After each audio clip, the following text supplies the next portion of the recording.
NSK plus సమర్పణ special story. కర్నూలులో mega DSC ఆత్మగౌరవ ర్యాలీ. పాఠాలు చెప్పడమే కాదు, గుణపాఠాలు చెప్పగలం.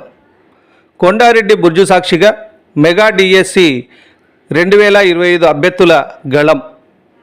కర్నూలు చరిత్రకు సాక్ష్యంగా నిలిచిన కొండారెడ్డి బుర్జు. శనివారం రోజు అదే కొండారెడ్డి బుర్జు మరోసారి వేలాది మంది గొంతుకులకు వేదిక అయింది. పాఠాలు చెప్పడమే కాదు, గుణపాఠాలు చెప్పగలం. అవమానిస్తే ఊరుకోం, విమర్శలు చేసేవాళ్ళారా ఖబర్దార్ అంటూ మెగా డిఎస్సి 2025 ఉపాధ్యాయ అభ్యర్థులు నినదించారు. ఇది కేవలం ఒక నిరసన ర్యాలీ కాదు, ఇది తమ ఆత్మగౌరవాన్ని కాపాడుకోవడానికి ఉపాధ్యాయ అభ్యర్థులు నిర్వహించిన ఆత్మగౌరవ ర్యాలీ. అసలు ఎందుకు ఈ ర్యాలీ? మెగా డిఎస్సి 2025 ద్వారా తాము సాధించిన నియామకాలపై కొందరు రాజకీయ నాయకులు, ముఖ్యంగా వైసీపీ నేతలు దుష్ప్రచారం చేస్తున్నారని అభ్యర్థులు ఆరోపిస్తున్నారు. తమ నియామకాలను అక్రమాలతో ముడిపెట్టి మాట్లాడడం తమను తీవ్రంగా అవమానించడమేనని వారు ఆవేదన వ్యక్తం చేస్తున్నారు. పరీక్ష రాసి పోటీని ఎదుర్కొని ఉద్యోగం సాధించాం, మరి ఉద్యోగం సాధించిన ప్రతి ఒక్కరిని అనుమానాస్పదంగా ఎలా చూస్తారు అంటూ వాళ్ళు గళమెత్తారు. వేలాది గొంతుకలు, ఒకే నినాదం. ఉమ్మడి కర్నూలు, కడప, అనంతపురం జిల్లాల నుంచి భారీ సంఖ్యలో ఉపాధ్యాయ అభ్యర్థులు ఈ ర్యాలీలో పాల్గొనడం విశేషం. వేలాది మంది ఒకే చోట చేరడంతో కొండారెడ్డి బుర్జు పరిసర ప్రాంతాలు జనసంద్రంగా మారాయి. చేతుల్లో ప్లకార్డులు, నోట నినాదాలు, ముఖాల్లో ఆవేదన. ఉద్యోగం సాధించిన ఆనందంతో పాటు తమపై జరుగుతున్న విమర్శలపై ఆగ్రహం. ఈ రెండింటి కలయికగా ఈ ర్యాలీ కొనసాగింది.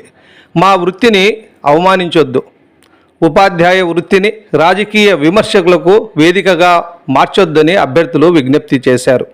మాకు రాజకీయాలు వద్దు, మాకు కావాల్సింది పిల్లలకు పాఠాలు చెప్పే అవకాశం అంటూ వారు స్పష్టం చేశారు. అదే సమయంలో తమపై తప్పుడు ప్రచారం చేస్తే మాత్రం చూస్తూ ఊరుకోబోమని హెచ్చరించారు. పాఠాలు చెప్పడం మా వృత్తి, అవసరమైతే తప్పుడు ప్రచారాలకు గుణపాఠం చెప్పడం కూడా మాకు తెలుసు అంటూ తమ నిరసన గళాన్ని బలంగా వినిపించారు. 5 ఏళ్ల పాలనపై అనేక ప్రశ్నలను సంధించారు. ర్యాలీలో పాల్గొన్న కొందరు అభ్యర్థులు గత ప్రభుత్వ హయాంలో డిఎస్సి నిర్వహణపై కూడా విమర్శలు చేశారు. 5 ఏళ్ల పాలనలో ఒక్క డిఎస్సి కూడా సక్రమంగా నిర్వహించలేని వారు ఇప్పుడు మా నియామకాలపై మాట్లాడడం ఎంతవరకు సమంజసం అంటూ వారు ప్రశ్నించారు. అయితే ఇవి ర్యాలీలో పాల్గొన్న అభ్యర్థులు చేసిన రాజకీయ విమర్శలేనని గమనించాలి.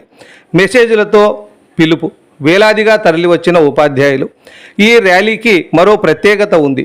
భారీ ప్రచార కార్యక్రమాలు లేకుండా కేవలం మెసేజ్లు, సోషల్ మీడియా ద్వారా సమాచారాన్ని పంచుకోవడం ద్వారా ఇంత పెద్ద సంఖ్యలో అభ్యర్థులు తరలి రావడం చర్చనీయాంశంగా మారింది. ఒకరి నుంచి మరొకరికి సమాచారం, ఒక జిల్లాలో నుంచి మరో జిల్లాకు పిలుపు, చివరకు వేలాది మంది ఒకే వేదికపైకి చేరడం ఈ ర్యాలీకి ఉన్న ఐక్యతను స్పష్టంగా చూపించింది. ఇది కేవలం ర్యాలీ మాత్రమే కాదు, ఉద్యోగం కోసం ఎన్నో రోజులు చదివిన వారు, పరీక్షలు రాసిన వారు పోటీని ఎదుర్కొన్నారు, చివరకు ఉపాధ్యాయ ఉద్యోగాన్ని సాధించగలిగారు. అలాంటి తమపై వచ్చే ఆరోపణలు, విమర్శలు తమ ఆత్మగౌరవాన్ని దెబ్బతీస్తున్నాయని భావించిన అభ్యర్థులు మా విజయాన్ని అవమానించొద్దు అనే సందేశాన్ని ఈ ర్యాలీ ద్వారా వాళ్ళు వినిపించారు. కొండారెడ్డి బుర్జు సాక్షిగా వేలాది గొంతుకులతో ఒకే ఒక మాట చెప్పారు. రాజకీయాలు మాకొద్దు, పిల్లలకు పాఠాలు చెప్పడమే పని, కానీ తమ ఆత్మగౌరవాన్ని ప్రశ్నిస్తే మాత్రం తాము మౌనంగా ఉండబోమని మెగా డిఎస్సి 2025 ఉపాధ్యాయ అభ్యర్థులు ఈ ర్యాలీ ద్వారా స్పష్టమైన సందేశాన్ని ఇచ్చారు. కర్నూలులో జరిగిన ఈ ఆత్మగౌరవ ర్యాలీ మెగా డిఎస్సి అభ్యర్థుల ఐక్యతకు ఒక బలమైన ప్రదర్శనగా నిలిచింది.